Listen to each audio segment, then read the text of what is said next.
नमस्कार दोस्तों, भाइयों बहनों, देवियों सज्जनों, स्वागत है आपका एक और जबरदस्त ऑसम अमेजिंग एकदम धांसू लाइव क्लास में। अरे सर लाइव, अरे मेरे को सब पता है अपन लाइव है बेटा। तुम और मैं लाइव है तो क्या हुआ, अपन लाइव है। मैं तुमसे बात करूंगा, तुम मुझसे बात करना, और क्लास बिल्कुल बोर नहीं होने वाला। जल्दी से अपने ब्लूटूथ कनेक्शन ऑन कर लो और दिल से दिल को ज्वाइन कर लो, क्योंकि आ गया है आपका अपना दोस्त सीए आदर्श जोशी। दोस्तों, I am a chartered accountant by profession and a professor by passion. I have fabulous and wonderful grip on law, that's the reason I have been teaching law and BCR from so many years now. दोस्तों, मैंने 600 प्लस videos upload कर रखे हैं on various different YouTube channels and Unacademy learning app combined. So please take out time and check out all those videos that I have uploaded till date. दोस्तों, अगर अभी तक आप लोगों ने हमारा टेलीग्राम चैनल ज्वाइन नहीं किया तो किस बात का इंतजार कर रहे हो? नहीं, कौन आएगा? कोई घर पे आके बताने वाला है? नहीं ना। अरे तो करो ना। करना क्या है, livedaily.me/unacademyca, या अगर आपको टाइप करने में आती है आलस तो प्लीज डिस्क्रिप्शन में जाइए इस वीडियो के और ये लिंक को क्लिक कर लीजिए। ये लिंक आपको नीचे मिल जाएगी।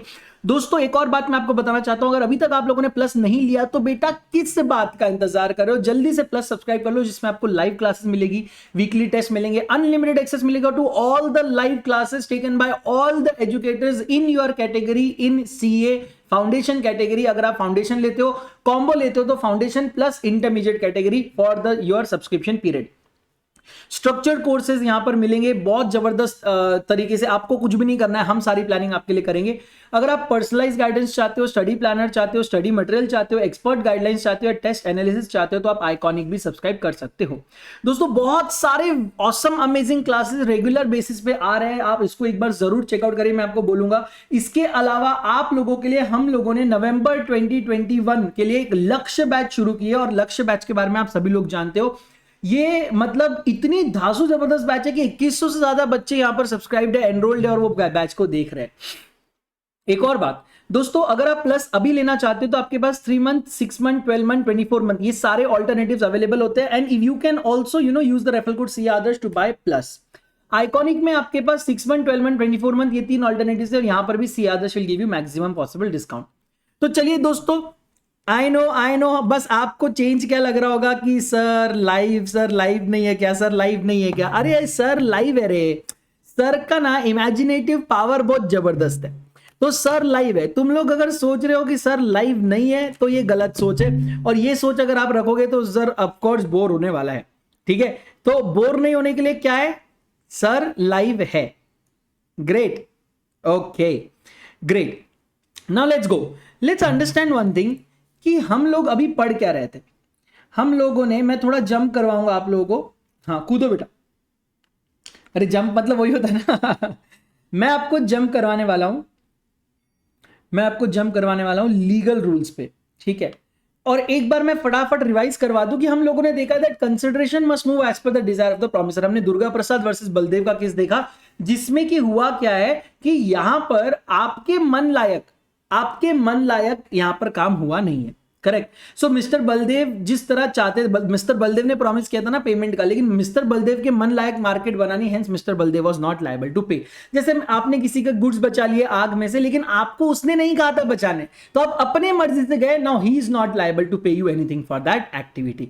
दूसरा, मैंने आपको पॉइंट बताया दैट कंसिडरेशन में मूव फ्रॉम प्रॉमिसी और एनी अदर पार्टी। मैंने आपको कई मल्टीपल एग्जांपल इसके दिए कि सर कंसिडरेशन किसी के भी थ्रू पास ऑन हो सकता है, तो आपको उसका ख्याल रखना है। जरूरी नहीं कि प्रॉमिस ही कंसिडरेशन पे करे।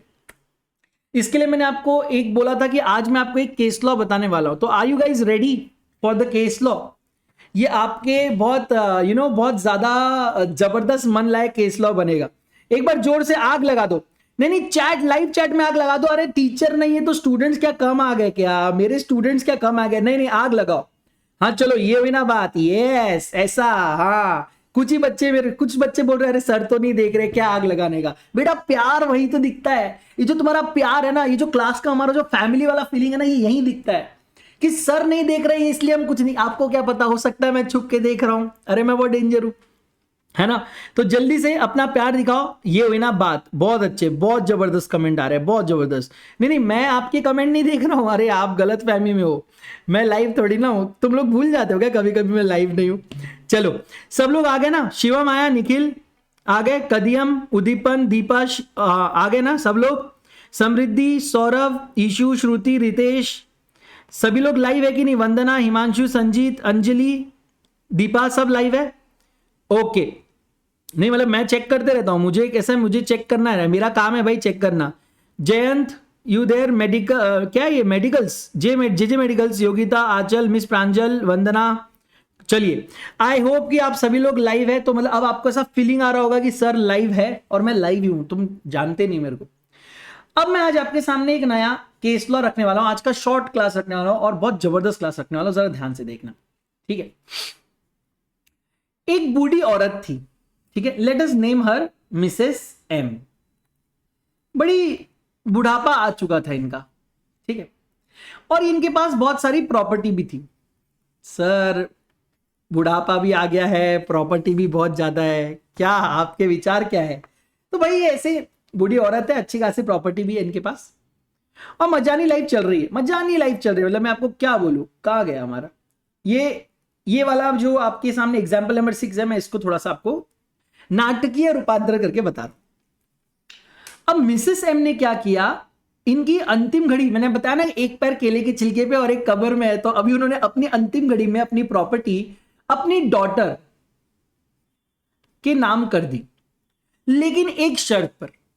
कहा कि बेटा मैं तुझे ये प्रॉपर्टी दे दूंगी, लेकिन इस प्रॉपर्टी में से एक फिक्स्ड हिस्सा एन्युइटी के लिए, मतलब कि जब तक है जान, आप अपने मामा कटप्पा मामा को देते रहेंगे। समझ रहे हो? यानी कि डॉटर को ये प्रॉपर्टी मिलेगी, लेकिन इसके बदले डॉटर को एक कंसिडरेशन देना है। वो क्या है कि इस प्रॉपर्टी में से एक fixed amount up till annuity अपने मामा श्री के लिए देना है। यानी कि जाते जाते भी बहन ने अपने भाई के लिए कितना अच्छा सोच के गई है। वाह वाह वाह वाह वाह वाह। बेटी ने कहा हाँ माँ आप मुझे प्रॉपर्टी दे दो, बस चिल ढूंढू चिल, प्रॉपर्टी दे दो, मैं मामा को पैसा दिया करूंगी। और ऐसा वादा करके डॉटर ने प्रॉपर्टी ले ली और मिसेस एम का दुखद निधन हो गया। ये सारी प्रॉपर्टी लेकर डॉटर आराम से घर में बैठी है, मजे कर रही है, मौज कर रही है, और मामा को पैसे देने से इनकार कर दिया। सर ये तो गलत है सर, ये बाहुबली ने कटप्पा के साथ गलत किया। ये तो हमने सुना था कटप्पा मामा ने बाहुबली के साथ गलत किया, यहां तो उल्टा हो गया, या तो बाहुबली ने कटप्पा मामा के साथ गलत कर दिया है। सो डॉटर ने पेमेंट करने से मना कर दिया। अब देखो भाई, टेक्निकली स्पीकिंग, ध्यान से सुनना, technically speaking the contract was between Mrs M and the daughter, correct, and मामा का इसमें कोई लुकआउट नहीं था। अब डॉटर ने जब, मतलब मामा ने जब डॉटर के ऊपर केस किया, तो बेचारी ये जो डॉटर है, इसने देखो क्या लॉ को यूज करने की कोशिश की, बहुत जबरदस्त है, जरा ध्यान से सुनना। डॉटर ने कहा कि मुझे मामा से क्या मिल रहा है मैडम। डॉटर ने कहा मैं एक फिक्स्ड अमाउंट एन्युइटी इनको दे भी दूं अगर, what am I getting in return? There is no consideration from मामा to daughter, there is no consideration, and hence if there is no consideration there will be no contract. As there is no consideration there will be no contract. अब यार court में बेचारा मामा बूढ़ा सा इंसान बोलता है देखो, जब इसको इसकी प्रॉपर्टी दी गई थी तभी उसमें एक रिक्वेस्ट ऐड किया था, एक उसमें टर्म ऐड की थी दैट ये प्रॉपर्टी इसको तभी मिलेगी when she agrees to pay a fixed amount till annuity to her maternal uncle. So this property is a consideration for this payment. यानी कि जो प्रॉपर्टी आपको आपके मम्मी से मिली है ना, in itself is a consideration for the payment that you are supposed to make to your maternal uncle. And actually judges को भी ये बात सही लगी, and mama won the case and daughter was asked to part away with the property or pay a fixed amount till annuity to her maternal uncle. ये पढ़ लेते हैं। An old lady made a gift of her property to her daughter with the direction to pay a certain sum of money to the maternal uncle by way of annuity. On the same day, the daughter executed a writing in favor of the brother agreeing to pay annuity. The daughter did not, however, pay the annuity and the uncle sued to recover the same. It was held that there was sufficient consideration for the uncle to recover the money from the daughter because the property was given to the daughter on account of this term that you will have to pay a fixed amount till annuity to your maternal uncle. So ये case था Chinnaya versus Ramayya का। तो Chinnaya is a मामा, कटप्पा मामा, and Ramayya is a daughter,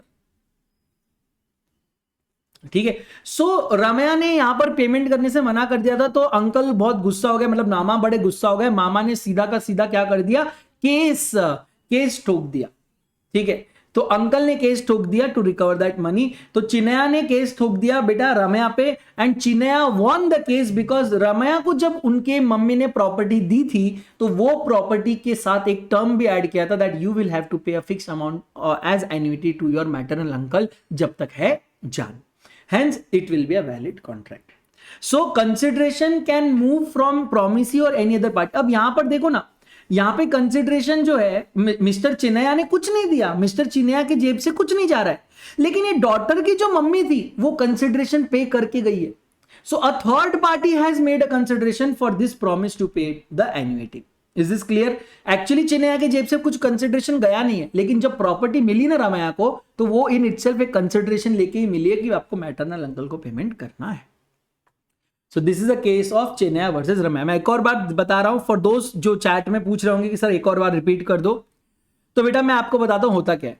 एक old lady थी, उसने अपनी बेटी जिसका नाम था रमया उसको कुछ प्रॉपर्टी गिफ्ट कर दी थी, और गिफ्ट करने के साथ साथ एक उसमें टर्म ऐड किया था कि मैं ये प्रॉपर्टी आपको गिफ्ट कर रही हूं एक शर्त पे कि इस प्रॉपर्टी में से एक फिक्स्ड अमाउंट एन्युटी के तौर पे आपको अपने मामाश्री यानी कि मैटरनल अंकल को पे करना पड़ेगा. उसी दिन डॉटर ने एक कॉन्ट्रैक्ट कर लिया अपने मामा के साथ कि मैं आपके लिए ये पे आपको एन्युटी यानी कि जब तक आप जिंदा है तब तक मैं आपको एक ये फिक्स्ड अमाउंट हर मंथ पे करूंगी. मामा भी खुश, प्रॉपर्टी बेटी को मिल गई और बेचारी बूढ़ी औरत मर गई. अब बाद में होता क्या है, बेटी प्रॉमिस करने के बाद भी मैटरनल अंकल को पेमेंट नहीं करती. तो मैटरनल अंकल कौन है? चिन्मया. तो चिन्मया बहुत गुस्सा हो जाता है कि यार ये रमया मुझे पेमेंट ही नहीं कर रही है, ये क्या चल रहा है ना. सो चिन्मया क्या करते हैं, केस फाइल कर देते हैं Ramayya for recovering the annuity amount. Ramayya बोलती है कि जो प्रॉमिस मैंने चिन्मया को किया है to pay the fix amount per month, I am getting nothing in return. Ramayya बोलती है I am getting nothing in return. Why should I make payment to Chinmaya? तो कोर्ट हेल्ड दैट कि मिस रमया जब आपको आपकी माताश्री प्रॉपर्टी दे रही थी उसी मोमेंट पे उन्होंने एक कंसिडरेशन के तौर पे एक टर्म डाला था that you will get this property if you agree to pay a fix amount to your maternal uncle that is Chinmaya. By accepting the property you have accepted the term and hence there is a consideration and consideration has been moved from your mother to you. यानी कि चिन्मया ने नहीं दिया है consideration, but Chinmaya की जगह पर चिन्मया की बहन जो ओल्ड लेडी थी उसने कंसिडरेशन दिया है आपको, रमया को. ठीक है. So hence it was a valid contract and Chinmaya was allowed to recover the entire annuity amount to from Ramayya. सो ये बहुत जबरदस्त एक केस लॉ था जहां पता चलता है कि कंसिडरेशन किसी थर्ड पार्टी से भी आपको पास ऑन किया जा सकता है. देन अब एक नया कंसेप्ट एक और आता है, एग्जीक्यूटेड एंड एग्जीक्यूटरी कंसिडरेशन. जरा ध्यान से देखो. Consideration which consists in the performance of an act is said to be executed when it consists in a promise. It is said to be executed. The promise by one party may be a consideration for an act by some other party and vice versa. Sir ये नहीं समझा, आप मुझे बता देंगे? वाह वाह, मैं काहे के लिए हूं? नहीं मैं आया क्यों आज? मैं छुट्टी भी ले सकता था ना, मैं क्यों आया? आओ बेटा. देखो सबसे पहली बात आपको मैं आज एक बताने जा रहा हूं. से फॉर एग्जाम्पल किसका नाम लू? ईशू का नाम ले लेते हैं. ईशू आया है कि नहीं पता नहीं. ईशू ने क्या किया पता है आपको? नहीं पता? मैं बताता हूं. बहुत बेकार इंसान है ये ईशू. तुम बहुत, ये इसका प्यारा सा नाम है ना, प्यारे से नाम में मत फंसो, बहुत डेंजर है ये. ईशू ने एक दिन एक ग्रोसरी स्टोर में कॉल किया और कॉल करके उनसे 10 kg राइस मंगाया. 10 kg राइस मंगाया.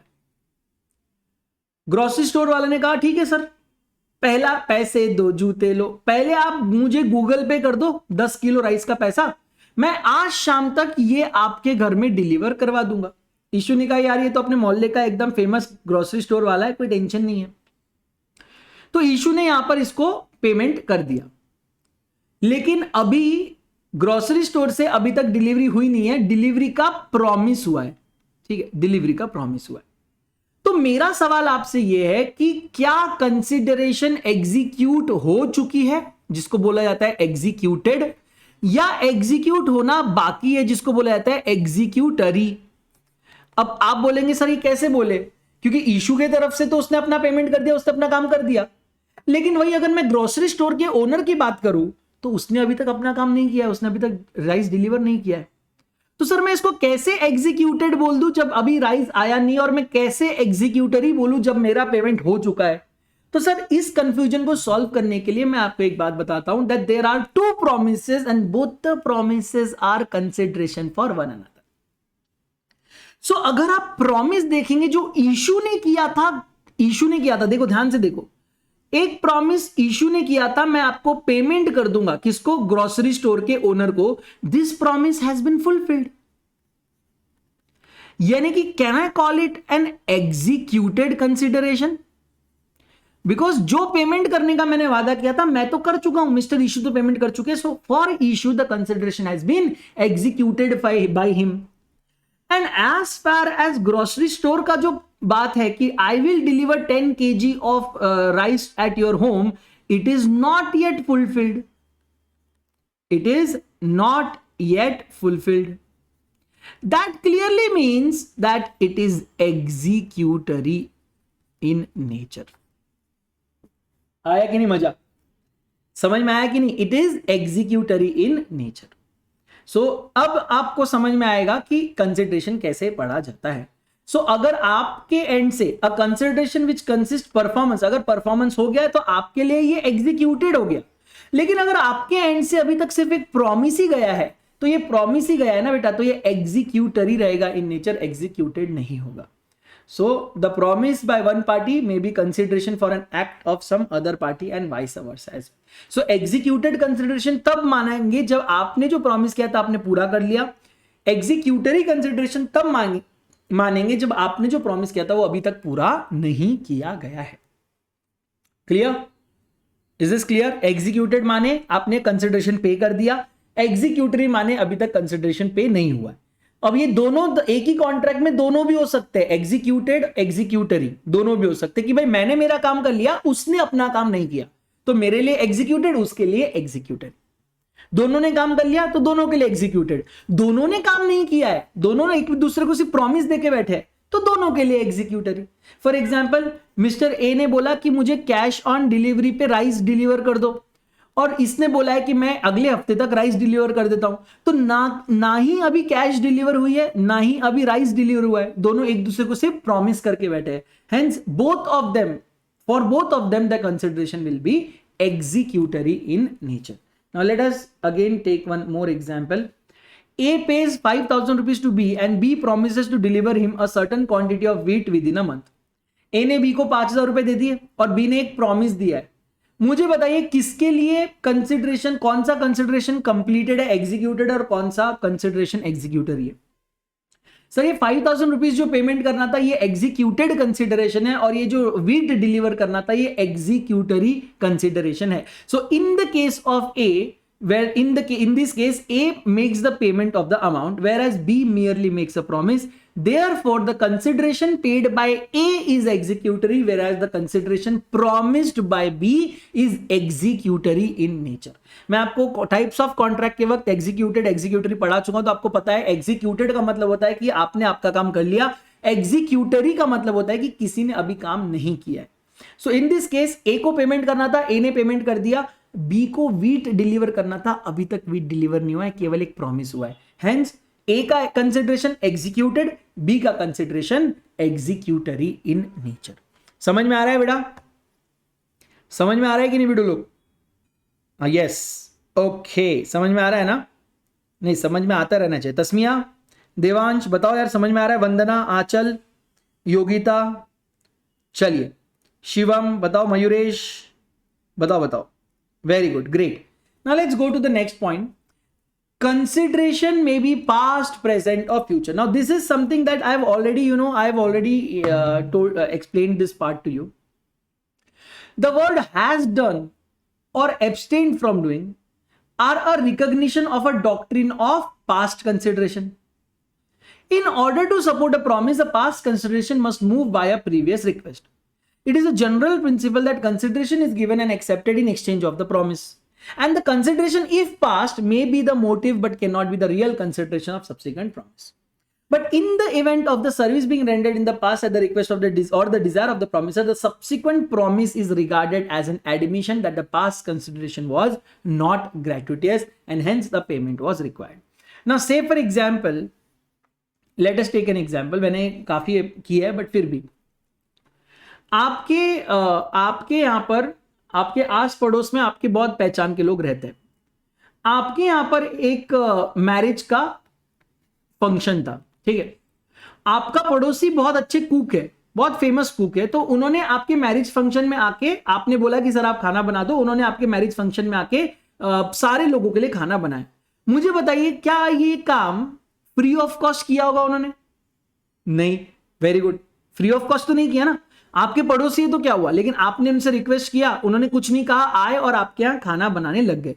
But it is an implied contract that yes you will have to make payment for the same. Now what happened कि उन्होंने खाना बना दिया और बाद में आपने उनको प्रॉमिस किया, बाद में आपने उनको प्रॉमिस किया कि सर आपने जो हमारे यहाँ खाना बनाया है नेक्स्ट मंथ में आपको इसका पेमेंट करता हूं, इस महीने हमारे यहाँ शादी में बहुत खर्चा हो गया है, नेक्स्ट मंथ में आपको इसका पेमेंट कर दूंगा 1 लाख रुपीस. मुझे बताइए जो प्रॉमिस आप अभी कर रहे हो क्या ये कंसिडरेशन लेस है या इसका कुछ कंसिडरेशन है? सर इस प्रॉमिस का सीधा सीधा मतलब ये है कि जो कुकिंग का काम आपने किया ये नॉन ग्रेचुइटसली किया, यानी कि ये फ्री ऑफ कॉस्ट नहीं है, ये पेमेंट के हिसाब से आपने किया था. And now I will make a payment for the same. So this promise is not without consideration. It has a consideration, but that consideration is in the past. ये already मिल चुका है, हो चुका है. So consideration can be past, it can be present. Present का तो मैंने आपको कैश सेल का एग्जांपल दिया. आप किराना दुकान में जाके अगर 100 रुपए देते हो और 2 किलो राइस लेके आते हो, ये कैश ट्रांजैक्शन है. अगर आप किसी से फॉर एग्जांपल यहाँ पर let us take an example, 1-2 लोगों का मैं जरा एग्जांपल ले लेता हूँ. से फॉर एग्जांपल जयंत है. अब जयंत ने आंचल को बोला कि Anchal please deliver your mobile to me, I will make you a payment next month. So यहां पर यार डिलीवरी आज हो रही है, पेमेंट नेक्स्ट मंथ हो रहा है, करेक्ट. तो आंचल के लिए the consideration is there but it will be in future, not today, not in past, it will be in future for Anchal. हाँ, फॉर दिस जेएम मेडिकल उसके लिए तो तुरंत ही उसको मिल रहा है ना, उसको तो मोबाइल तुरंत मिल रहा है. बट आंचल को पेमेंट उसका कब मिलने वाला है? Next month. सो आंचल के लिए ये फ्यूचर कंसिडरेशन हो जाएगा. So consideration can be past, present or future, anything, no problem at all. So A performed some service to B at his desire. After a week, B promised to compensate A for the work done by him. It is said to be the past consideration. Then A can sue B for recovering the promised money. A cash sale of goods is an example of present consideration. The consideration is immediately made against the delivery of the goods and it is a present consideration. Future का मैंने अभी आपको आंचल वाला example दिया कि आंचल को future में इसका पेमेंट मिलने वाला है, इसलिए इसके लिए फ्यूचर कंसिडरेशन होगा. अब एक बहुत इंपॉर्टेंट पॉइंट मैं आपको एक और पढ़ाना चाहता हूं, that consideration need not be adequate. देखो ये बात समझ लो, बहुत ज्यादा जरूरी है समझना, ठीक है. नाउ से for example mister A is facing some monetary issue, ठीक है. अभी तुरंत में उनके पास पैसा नहीं है और उनके घर पे खाने के लिए सामान भी नहीं है, मतलब फूड भी नहीं है. ऐसे में वो जाते हैं क्रेडिट पे किराना दुकान से कुछ सामान चावल वगैरह खरीदने. अब किराना दुकान के ओनर को पता है कि मिस्टर ए बहुत ज्यादा मतलब गलत हालत में है. तो दुकानदार बोलता है सॉरी सर मैं आपको क्रेडिट नहीं दे सकता बिकॉज मुझे नहीं पता कि आप ये चुका भी पाओगे कि नहीं, मेरा नुकसान हो जाएगा. तो मिस्टर ए ने कहा नहीं मैं आपको पक्का चुकाऊंगा, आप मेरी बात मानो, आप मुझे अभी 100 रुपए का राइस उधारी पे दो, मेरे पास 2 महीने में मुझे अभी पेमेंट मिलने वाला है, मैं आपको इसके बदले 200 रुपए चुकाऊंगा, आप टेंशन मत लो, मैं डबल रेट में आपसे मैं अभी उधारी में खरीदने तैयार हूं. मुझे बताइए क्या ये ट्रांजैक्शन वैलिड होगा या वॉइड? आप डबल रेट में परचेस करने के लिए तैयार हो बिकॉज अभी आपकी जरूरत है. बताओ भाई, बताओ योगिता, बताओ कुशल, शिवम, जयंत, बताओ क्या ये आपको वैलिड लगता है? सर ये कोई फर्क नहीं पड़ता, लॉ को कोई फर्क नहीं पड़ता कि आप अभी कितने फ्रस्ट्रेटेड हालत में हैं.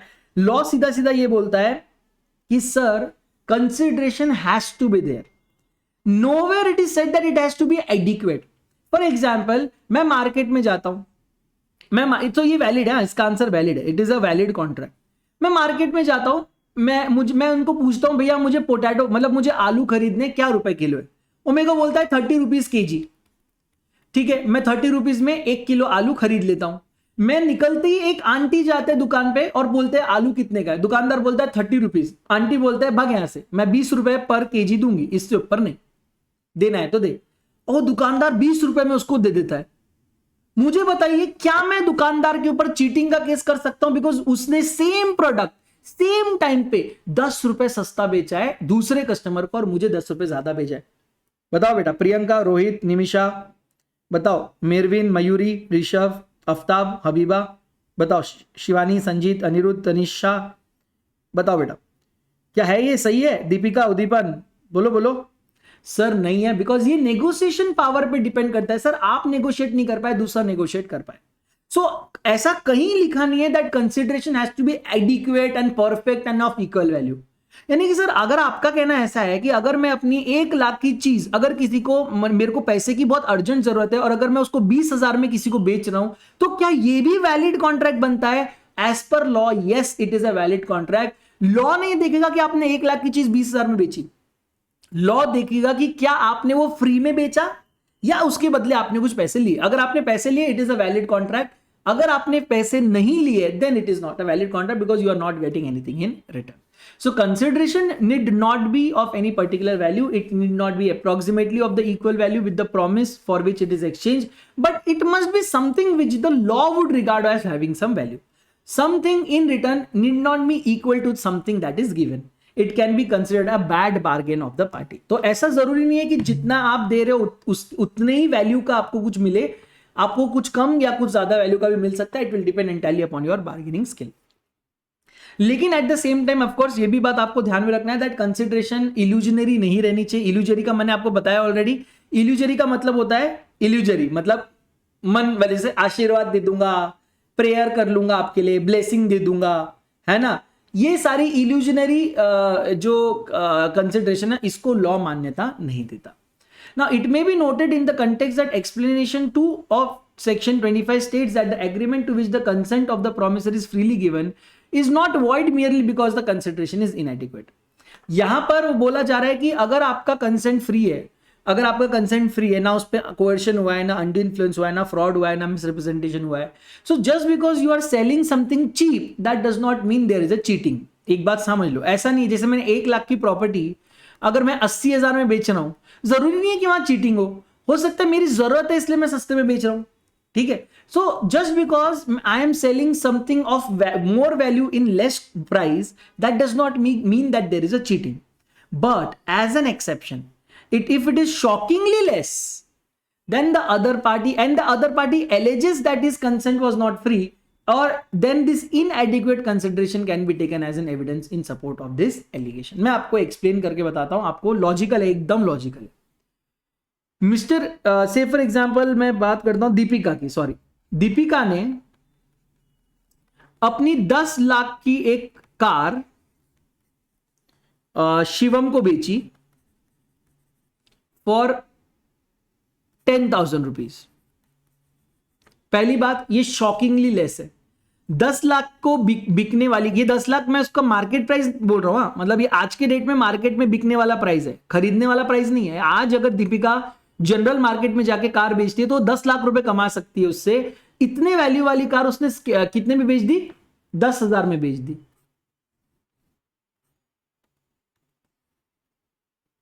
उसने 10,000 में बेच दी, किसको? शिवम को। और दूसरी बात, दीपिका जाके कोर्ट में कह रही है कि मेरे साथ कोएर्शन हुआ है, यानी कि मुझे बंदूक दिखाकर इस कॉन्ट्रैक्ट में एंटर करने बोला गया है, मेरी इच्छा नहीं थी 10,000 में बेचने की। अगर आप उस कोर्ट के जज है तो मुझे बताइए, क्या आप दीपिका की बात मानेंगे या नहीं मानेंगे? अगर कोई बंदी आके बोल रही है कि 1 लाख की चीज मैंने 10,000 में बेची है और मेरे साथ भाई जोर जबरदस्ती हुई है, मतलब बंदूक के दम पे ये कॉन्ट्रैक्ट करवाया गया है। सर ये एकदम लॉजिकल है कि 1 लाख की चीज कोई भी रैशनल इंसान 10,000 में नहीं बेचेगा, इतना मार्केट का डिफरेंस नहीं हो सकता। और दूसरी बात, जब वो बंदी बोल रही है ना तो वो सही है। Now it will be up to Shivam to prove that Deepika is lying. अब शिवम को प्रूव करना पड़ेगा कि सर मैंने कोई अंडर इन्फ्लुएंस या मैंने कोई कोएर्शन नहीं किया है and that the consent was free. लेकिन कोर्ट तो मानेगा कि दीपिका सही बोल रही है because it is shockingly less, यार शॉकिंगली लेस अमाउंट पे किया जा रहा है। So let us take an example, X promises to sell a house worth 6 lakhs for 1 lakh only. अब बताओ ये शॉकिंगली लेस है कि नहीं? 6 लाख की चीज आप 1 लाख में बेच रहे हो। The adequacy of the price in itself shall not render the transaction void unless the party pleads that the transaction has taken place under coercion, undue influence, fraud or misrepresentation. Is this clear? तो आपको यहां पर बताना पड़ेगा and then उसके बाद ही यहां पर हम लोग तो अज्यूम कर ले। आपने अगर बोला ना, देखो अगर दो चीजें देखूंगा, कोर्ट है ना, दो चीज देखेगी, एक तो अमाउंट शॉकिंगली लेस है और दूसरी जो चीज देखेंगे वो ये देखेंगे कि भाई अमाउंट तो शॉकिंगली लेस है प्लस ये शक भी, मतलब ये बता भी रही है ना डायरेक्ट कि मेरे साथ कोएर्शन हुआ है, देन हम मानते हैं। Other party will have to prove otherwise. दूसरी पार्टी जो है उसको प्रूव करना पड़ेगा कि उसने कोएर्शन नहीं किया। Now let us do one thing. आज के लिए मैं इतना ही पढ़ाता हूं, है ना। ऑफलाइन में आपको ज्यादा नहीं पढ़ाना चाहता, और ऑनलाइन जब मैं मंडे को आऊंगा मैं आपको बाकी की चीजें इसमें पढ़ाऊंगा। तो आज बस इतना ही पढ़ाना था दोस्तों। Thank you for joining this class. अगर आप लोगों ने अभी तक प्लस लिया नहीं है तो live classes, weekly test, unlimited access और स्ट्रक्चर कोर्सेज के लिए आप प्लस ले सकते हो। अगर आप personalize guidance, study planner, study material, expert guidelines और टेस्ट एनालिस्ट चाहते हो तो आप आइकॉनिक भी सब्सक्राइब कर सकते हो। बहुत सारे एजुकेटर्स के अमेजिंग सेशंस हम लोग रेगुलरली बैचेस कंडक्ट करते हैं। नवंबर के लिए लक्ष्य बैच चल रहा है, मेरा बीसीआर का बैच भी चल रहा है, वो भी आप ज्वाइन कर सकते हो। अगर अभी तक आपने अनअकैडमी लर्निंग ऐप डाउनलोड नहीं किया तो प्लीज जल्दी से ऐप डाउनलोड कर लीजिए और सिलेक्ट कर लीजिए अनअकैडमी लर्निंग ऐप में CA foundation as a goal. And then जब आप प्लस में जाएंगे आपके पास ऑप्शंस रहेंगे 3 मंथ, 6 मंथ, 12 मंथ, 24 मंथ। वहां पर C Adarsh will give you maximum possible discount, और आपके पास 6 मंथ, 12 मंथ, 24 मंथ के भी ऑप्शन है जहां पर आइकॉनिक में, वहां पर भी C Adarsh will give you maximum possible discount. अगर आप प्लस और आइकॉनिक के कॉम्बो लेना चाहते हैं, the link is in the description. सबसे ज्यादा कॉस्ट बेनिफिट अगर आपको कुछ मिलेगा तो वो एक प्लस का और इसका आइकॉनिक का कॉम्बो, उसको जरूर एक बार चेकआउट करिए। Also participate in combat and win, stand a chance to win amazing scholarships. Rank 1 से 3 को 1 ईयर, 4 से 10 को 75%, 11 to 50 को 50%, 51 से 225% का स्कॉलरशिप दिया जाता है every Sunday 12 PM। Also 12 month की सारी सब्सक्रिप्शन के साथ 2 मंथ फ्री मिलने वाला है, तो उसको भी आप एक बार चेकआउट कर सकते हो। So thank you to follow me, the link is in the description. And if you like the video please like, comment, share, subscribe कर लो। ऐसे वीडियोस बहुत कम मैं डालता हूं, तो प्लीज अगर एक डाला है तो उसको सपोर्ट और प्यार, भरपूर प्यार दो, और कमेंट करना, लाइक करना। And thank you. मैंने ट्राई किया कि आपको जितना लाइव के जैसा रख सकूं वैसा रखने का। शॉर्ट वीडियो रखा है ताकि आप लोगों को ज्यादा बोर ना हो, और बहुत इंफॉर्मेटिव वीडियो रखा है। अगर ऐसे वीडियोस आपको पसंद आते हैं तो जरूर हमें बताइए। Lots of love, take care, God bless you all, I will see you in the next one, bye bye.